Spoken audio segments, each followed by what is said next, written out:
하나님의 말씀 욥기 10장 1절로 22절 한 절씩 교독합니다. 내 영혼이 살기에 곤비하니 내 불평을 토로하고 내 마음이 괴로운 대로 말하리라. 내가 하나님께 아뢰오리니 나를 정죄하지 마옵시고 무슨 까닭으로 나와 더불어 변론하시는지 내게 알게 하옵소서. 주께서 주의 손으로 지으신 것을 학대하시며 멸시하시고 악인의 꾀에 빛을 비추시기를 선히 여기시나이까. 주께도 육신의 눈이 있나이까. 주께서 사람처럼 보시나이까. 주의 날이 어찌 사람의 날과 같으며 주의 해가 어찌 인생의 해와 같기로 나의 허물을 찾으시며 나의 죄를 들추어 내시나이까. 주께서는 내가 악하지 않은 줄을 아시나이다. 주의 손에서 나를 벗어나게 할 자도 없나이다. 주의 손으로 나를 빚으셨으며 만드셨는데 이제 나를 멸하시나이까. 기억하옵소서. 주께서 내 몸 지으시기를 흙을 뭉치듯 하셨거늘 다시 나를 티끌로 돌려보내려 하시나이까. 주께서 나를 젖과 같이 쏟으셨으며 엉긴 젖처럼 엉기게 하지 아니하셨나이까. 피부와 살을 내게 입히시며 뼈와 힘줄로 나를 엮으시고 생명과 은혜를 내게 주시고 나를 보살피심으로 내 영을 지키셨나이다. 그러한데 주께서 이것들을 마음에 품으셨나이다. 이 뜻이 주께 있는 줄을 내가 아나이다. 내가 범죄하면 주께서 나를 죄인으로 인정하시고 내 죄악을 사하지 아니하시나이다. 내가 악하면 화가 있을 것이오며 내가 의로울지라도 머리를 들지 못하는 것은 내 속에 부끄러움이 가득하고 내 환난을 내 눈이 보기 때문이니이다.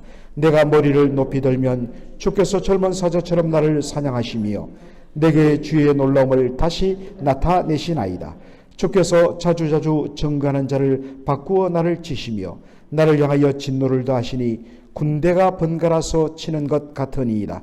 주께서 나를 태에서 나오게 하셨으면 어찜함이니까. 그렇지 아니하셨다면 내가 기운이 끊어져서 아무 눈에도 보이지 아니하였을 것이라. 있어도 없던 것 같이 되어서 태에서 바로 무덤으로 옮겨졌으리이다. 내 날은 적지 아니하니까. 그런즉 그치시고 나를 버려두사 잠시나마 평안하게 하시되 내가 돌아오지 못할 땅 곧 어둡고 죽음의 그늘질 땅으로 가기 전에 그리하옵소서. 땅은 어두워서 흑암 같고 죽음의 그늘이 져서 아무 구별이 없고 광명도 흑암 같으니이다. 아멘. 오늘 저는 내게 알게 하소서라는 제목으로 욥기 10장을 함께 나누도록 하겠습니다. 여러분, 욥기 1장에 나오는 욥의 모습은 성자의 모습입니다. 하루아침에 모든 것을 다 잃었습니다. 전 재산, 그리고 10명의 자녀들. 너무나 고통스럽고 슬펐지만 그 가운데서도 하나님을 예배했습니다. 그 유명한 고백이 있지요. 주신 자도 여호와시요 취하신 자도 여호와시니 여호와께서 영광을 받으실지라 찬송을 받으실지라. 그렇게 하면서 입술로 범죄하지 아니했다고 그렇게 우리는 성경을 보면서 참 이 욥의 이런 모습 보면서 한편으로는 대단히 너무나 감격하고 너무나 큰 은혜를 받으면서 동시에 큰 부담입니다. 욥을 스탠드로 세운다면 우리는 죽었다 깨나도 그렇게 안 되기 때문인 것입니다.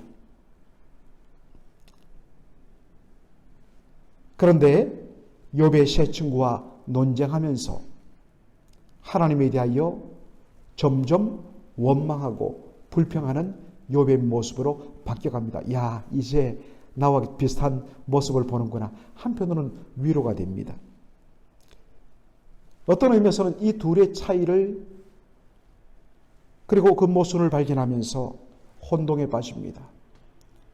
대부분의 주일 강단에서 주로 설교할 때 욥기 1장과 2장만 설교하고 욥처럼 어떠한 순간에도 하나님의 주권을 인정하고 하나님을 찬양하며 항상 감사해야 된다. 그리고 그 다음에 욥기 설교는 항상 42장에 욥의 인내의 결과로 하나님이 그에게 부어주시던 놀라운 그 은혜의 선물들, 재산이 2배로 더 많아졌고 10자녀를 더 다시 낳았고 라는 그러한 쪽으로 설교되다 보니까 사실은 3장 이후부터 나오는 욥의 그 속마음을 털어놓는 그 부분을 대할 수가 없었습니다. 그러다가 우리가 이제 말씀을 묵상하는 가운데 1장, 2장과는 전혀 다른 그의 모습을 보면서 한편으로는 위안이 되면서도 어떤 면에서는 마음이 불편한 것입니다. 여러분, 사람이 어떤 충격을 받으면요, 일단은 자신의 그 위치를 그리고 자신의 그 마음을 잃어버리지 않으려고 하는 정말 이를 악물고 참고 견디는 그 모습이 보입니다. 그리고 그 순간은 잘 넘어갑니다. 그러나 인생이 그것으로 끝나는 것 아니지 않습니까? 그 다음에 진짜 자신의 리얼 라이프가 계속 이어지면서 서서히 마음속에 일어나는 그 번민과 고통을 견딜 수가 없는 것입니다. 자신은 아무리 생각해도 하나님 앞에 분명 의롭게 살았는데, 그리고 하나님조차도 그것을 인정할 정도였는데, 그런데 왜 나에게 이런 일이 일어났는가? 이것이 욥기 전반에 깔려 있습니다. 욥은 놀랍게도 하나님의 주권에 대한 분명한 믿음이 있었지요. 주신 자도 여호와시요 취하신 자도 여호와시다. 그리고 이 세상의 모든 일 단 하나라도 그저 우연히 일어나지 아니하고 절대 주권자이신 하나님의 섭리의 손길 안에서 일어난다. 때로 우리가 이해하지 못한다 할지라도 하는 그런 믿음을 가지고 있었습니다. 그런데 그 성경적이고 그 확실하고 건전한 믿음의 고백이 오히려 자신의 현재 삶을 대하여서 굉장히 혼동을 일으키게 만들었습니다. 왜 하나님께서 분명 나는 하나님 앞에 의로운 삶을 살았는데, 그리고 의롭고 공의로우신 하나님이 어떻게 나에게 이러한 고난이 일어나도록 허락했는가라는 생각 때문이었습니다. 그래서 이 답답한 심정을 하나님 앞에 토설하고 정말 쏟아낸 것, 특별히 욥기 10장을 보면 이 부분이 아주 잘 나타납니다. 1절에 보니까 내 영혼이 살기에 곤비하니 내 불평을 토로하고 내 마음이 괴로운 대로 말하리라 라고 이야기하고 있습니다. 내 속마음이 너무 괴롭기 때문에 있는 대로 솔직하게 다 이야기하겠다. 은혜지요, 감사하지요, 이런 어떤 말에서는 그냥 표현하는 말 다 떼놓고 내 솔직하게 내 마음 이야기하겠다라는 것입니다. 10장 2절에 보니까 도대체 무슨 까닭으로 하나님이 나와 변론하시는지 알려주십시오 라는 것입니다. 이때 이 한글 성경의 변론이란 말, 우리는 변론이란 것은 서로 간에 논쟁하고 서로 간의 주장들을 나누는 것, 보통 변론하다. 그런데 원래 변론은 사실은 법정에서 쓰는 용어입니다. 원래 이 변론이란 것은 변호사가 어떤 피고를 대신해서 재판장 앞에 또는 검사 앞에서 이 피고의 입장을 바로 이야기하고 그 주장을 논박하는 것, 이런 의미인데, 사실은 정확한 번역을 하자면 죄인에 대해서 고소 고발하는, 검사하는 일입니다. 그러니까 번역이 조금 아쉽지요.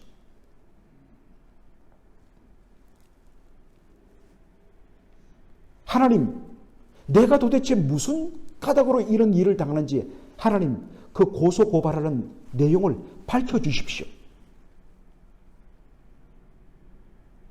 제발 좀 알려주십시오. 제가 무슨 잘못으로 이런 고난을 당하는지.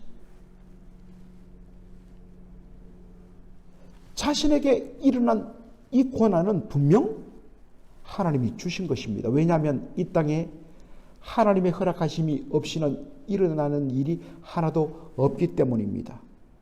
그리고 또 하나 전제, 하나님은 공의로우신 분이십니다. 공의로우신 하나님은 당신의 공의에 근거하여 잘못한 불의에 대하여 심판하심으로 당신의 공의를 드러내시는 분이 맞습니다. 그런데 어떻습니까?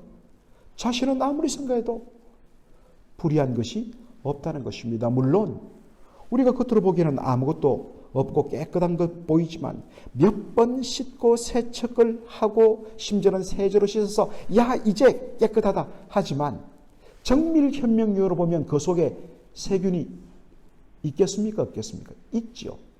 그렇게 정말 찾으려면 찾을 수 있는 죄 말고 어차피 절대자이신 하나님과 무한하신 하나님과 유한자인 우리 인생 그것을 똑같이 대놓고 한번 찾아보자 하면 이 땅에 살아남을 자 없죠. 그것을 말고 그냥 보통으로 보기에 욥은 정직하고 의로운 삶을 살았습니다. 우리가 말하기도 법 없이 사는 사람이었습니다. 그런데 하나님 도대체 무슨 근거로 하나님께서 저를 이렇게 고소고발하시고 그리고 이렇게 혹독하게 징벌하시는지 말해보라는 것입니다. 욥기 10장 4절 보니까 주께서도 육신의 눈이 있나이까? 주께서 사람처럼 보시나이까? 라고 욥이 하나님 앞에 막 따집니다. 여러분 이 말이 뭐냐면 주께서도 육신의 눈이 있나이까? 주께서도 사람처럼 보시나이까? 이 말은 뭐냐면 여러분 어떻습니까? 우리는 그저 육신의 눈에 보이는 대로 판단합니다. 우리는 사람인지라 그 열길 사람의 마음속은 다 알지 못하기 때문에 어떻습니까? 그 사람 겉으로 드러난 모습을 통하여서 판단합니다. 그래서 우리가 요즘 이 땅에 사기꾼들이 많은 이유가 바로 그것입니다. 겉으로 드러난 모습 보고 야, 저 사람은 정말 착한 사람이네. 저 사람은 정말 나를 돕는 사람이네. 라고 생각했다가 뒤통수를 맞는 경우가 허다합니다.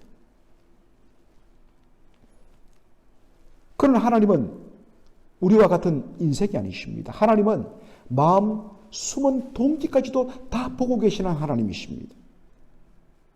그렇다면 하나님이 욥이 어떠한 인생이며 어떻게 인생을 살아왔는지 하나님만은 아실 것이다. 그러면 하나님은 이렇게 결론을 내릴 것이다. 이 땅에 다른 사람은 몰라도 욥만큼은 어떤 고난도 당할 만한 잘못이 없는 의롭고 순전한 사람이다. 하나님이시라면 하나님은 우리 인생이 아니시잖아요. 하나님이시라면 저에게 이런 평가와 결론을 내리시는 것입니다. 그래서 10장 7절에 말합니다. 주께서는 내가 악하지 않으시는 줄 아시나이다. 주님 저 아시잖아요. 주님 저 아시잖아요. 다른 사람 몰라줘도 주님만큼은 저를 아시잖아요. 여러분 우리 억울한 게 뭡니까? 어차피 나를 잘 모르는 사람은 나의 속마음도 모르고 나의 겉모습만 보고 그리고 자신의 선입견에 의해서 쉽게 판단합니다. 섭섭하지요. 그러나 그것은 넘어갈 수 있어요. 왜? 저 사람은 나를 모르기 때문에. 그러나 정말 나와 함께 정말 한몸 되어 살았던 내 남편, 내 아내, 그리고 내 자식들, 내 부모들, 또 내가 가장 신뢰하고 마음을 주며 함께 신앙생활하며 정말 속마음까지도 다 함께 나누던 정말 가장 믿었던 그러한 믿음의 형제 자매가 나를 몰라줄 때 여기서 무너지는 것입니다. 욥이 말합니다. 주님 저를 아시지 않습니까? 주께서는 내가 악하지 않으신 줄 아시나이다. 그러면서 욥은 왜 하나님이 자기를 이렇게 잘 아시냐면 하나님께서 친히 하나님의 손으로 자신을 엄마의 뱃속에부터 조직하고 지으셔서 지금까지 하나님이 나의 모든 것들을 책임지시고 이끌어 여기까지 오게 하신 분이기 때문에 여러분 우리 인생으로 말하면 자식을 가장 잘하는 분이 누구일까요? 부모님이에요. 말은 안 하는데 딱 눈빛만 봐도 아이고 요즘 걱정이 있구나. 요즘 큰 어려움이 있구나. 부모는 다 압니다. 뭐냐? 낳았거든요. 내가 키웠거든요. 그런데 이야기합니다. 하나님께서 저를 주의 손으로 빚으셨습니다. 10절에 보니까 나를 젖과 같이 쏟으셨으며 엉긴 젖같이 엉기게 하셨습니다. 여러분 이게 무슨 표현일까요? 사실은 이것이 뭐냐면 아주 부부관계를 어떤 면에서는 이렇게 은유적으로 표현한 것입니다. 젖과 같이 나를 쏟으셨으며 엉긴 젖같이 엉기게 하셨습니다. 이것은 부부가 동침을 통하여서 정자와 난자가 결합하여서 하나의 수중체가 되어서 여인의 자궁에 착상하는 것을 은유적으로 표현한 것이 바로 이 표현입니다. 이렇게 설명을 안 드리면 이게 무슨 뜻인지 우리는 그 모르고 그냥 넘어가서 제가 말씀을 드립니다. 그런 후에 여러분 아이도 아니지요. 첫 수정체가 요만큼 요런 게 하나 났는데 이 가운데 하나님께서 그 다음에 한 생명이 되기 위해서 그 위에 바로 피부와 살을 입히시며 뼈와 힘줄을 엮으셔서 드디어 한 생명이 이 땅에 나게 하시는데 하나님께서 바로 나 욥을 그렇게 만드시고 그 다음에 정말 간잔장이로 태어나서 장성한 시간까지 하나님께서 모든 것들을 몸을 키우시고 그의 마음을 만지시고 그의 인격을 다듬어 여기까지 오게 하셨다는 것입니다. 그러니 하나님이 욥을 모르실 리가 없죠. 욥의 속마음까지 하나님 다 아신다는 것입니다. 여러분 우리 하나님은 그래서 저와 여러분의 모든 것을 다 알고 계시는 분이십니다. 그렇게 소중하게 만들고 그렇게 하나님의 형상으로 존귀하게 만든 그런 존재를 하나님 변덕스럽게 아이고 보니까 조금 삐뚤어졌네. 아이고 안 되겠어. 너 나가 싹 걷어내시고 죽여버리시고 또 다리 이렇게 하시는 분이 아니라는 것입니다. 우리가 지난 수요일 날도 제가 말씀을 드렸지만 하나님은 하나님의 영광을 위하여 지원받은 우리 피조물이 하나님을 대적하며 자기를 스스로 하나님 인치에 높이는 그런 범죄와 타락을 범했을 때 우리 같으면 싹 없애고 새롭게 다시 하나님 빚어서 영광을 받으시면 되는데 하나님 어떻게 하십니까? 그 죄인들을 용서하시고 구원하시고 새로운 피조물로 그리스도 안에 만들어 하나님을 영화롭게 만들도록 그렇게 우리에게 놀라운 구원을 베푸시는 분이라는 것입니다. 우리 하나님 그렇다는 것입니다. 어린아이가 여러분들 막 정성스럽게 바닷가에서 모래성을 만들지만 어떻습니까? 조금 실정이 나면 허물어버리고 새로 또 짓지 않습니까? 어떤 의미에서는 이것이 우리 인생의 변덕스러움입니다. 아이 정도는 아니지만은 우리의 그 본 모습은 비슷해서 얼마나 우리가 쉽게 실정내고 변덕을 부리는지 그게 우리의 모습입니다. 그러나 그건 인생이기 때문에 더군다나 타락한 인생이기 때문에 그런 것이고 우리 하나님은 어떤 분이란 겁니까? 하나님은 바로 한결같으신 분이란 것입니다. 그런데 하나님이 지금 뭡니까? 자신을 다루듯 너무나 혹독하게 다룬다는 것입니다. 마치 법정에서 어떤 정인을 불렀는데 그 정인의 말이 앞뒤가 안 맞고 거짓으로 드러나니까 그러면 이 재판은 바로 무효가 되고 무죄가 선고가 되는데 그 다음에 또 다른 정인들을 부르고 통하지 않으니까 보내고 계속해서 정인들을 번갈아 하면서 정말 마지막 요만한 하나의 티가 발견될 때까지 끝까지 재판에서 너 요만한 것 때문에 너는 심판받아야 돼. 이게 얼마나 불의한 재판인가 재판관인가 하는 것입니다. 마치 하나님께서 지금 자신을 다루고 있다는 것입니다. 없는데 없으니까 계속해서 뒤져서 요런 단서 하나라도 걸리면 너는 죽는다 라고 하는 것처럼 자신을 하나님 너무 혹독하게 다룬다는 것입니다. 그래서 다시 욥기 3장에 이야기했던 대로 갑니다.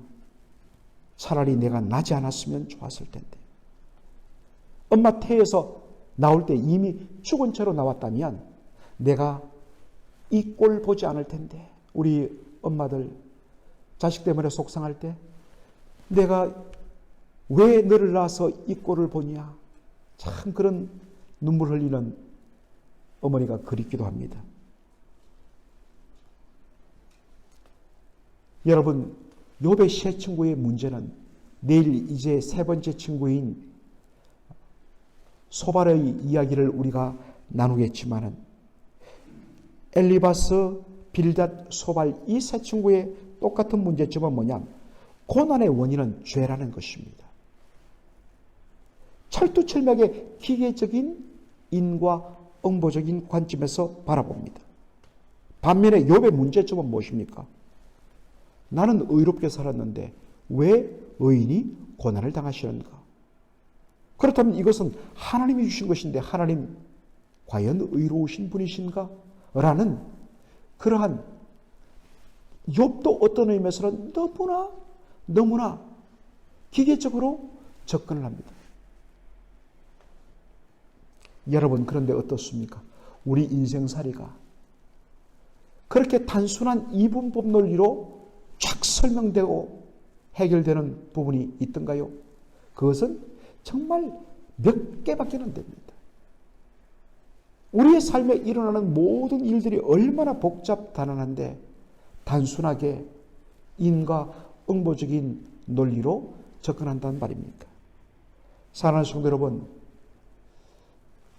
여러분의 문제를 하나님 앞에 나갈 때 욥처럼 혹은 욥의 세 친구처럼 서로 입장은 다르지만 너무나 단순한 이분법적으로 접근하려 하지 않습니까? 그러니 욥이 해결되지 않아서 어느 순간부터 찬송과 감사가 바뀌어서 원망과 불평이 되고 마는 것입니다. 옥하는 목사님께서 거의 40년 전, 한 6, 7년 전에 고난에는 뜻이 있다 라는 귀한 설교집을 내주었습니다. 참 이것이 한국교회 당시 센세이션을 일으켰습니다. 고난에는 뜻이 있다. 우리의 머리로서, 우리의 경험으로서 다 알 수는 없지만, 그러나 최종적으로 하나님은 선하시고 우리를 사랑하시는 분이시다. 다른 건 다 놓쳐도 이것 하나는 포기해서는 안 된다 라는 그러한 주장을 하셨습니다. 여러분, 지금 단순한 이분법적 논리로 여러분의 삶을 해석하고 있지는 않습니까? 그것을 내려놓고 잠잠하게 하나님 다 이해할 수는 없습니다. 답답합니다. 그러나 여기에 분명 하나님의 뜻이 있는 줄로 믿습니다. 그리고 하나님은 선하십니다. 하나님은 사랑의 하나님이십니다. 합력하여 선을 이루시는 하나님이신 줄을 믿습니다. 다른 것 제가 다 이해 안 돼야 답답하더라도 이 한 사실만은 붙잡고 이 땅을 살아가게 하여 주옵소서. 기도하는 저와 여러분 되기를 주의 이름으로 축원합니다. 아멘. 살아계신 우리 아버지 하나님, 오늘 욥기 10장의 말씀을 함께 나누면서 오 하나님, 저에게 알려주십시오. 왜 제가 이런 고난을 당하는지 제발 알려주십시오 라고 부르짖었던 욥의 그 탄식, 하나님 욥처럼은 아닐지라도 우리의 마음속에 담긴 그러한 부르짖음을 이 시간 주님 앞에 고백합니다. 하나님 아버지, 우리의 인생에 살아가는 문제를 깊이 몸부림치게 하여 주시고, 그러나 최종적으로 하나님의 선하심과 하나님의 인자심과 우리를 사랑하시는 그 하나님의 선한 뜻 가운데 이 모든 것이 있음을 믿음으로 인정하며 하나님 오늘도 우리가 당하는 여러 가지 고난의 문제를 능히 기도로 감당하는 저희들 되게 하여 주시옵소서. 예수님의 이름으로 기도하옵나이다. 아멘.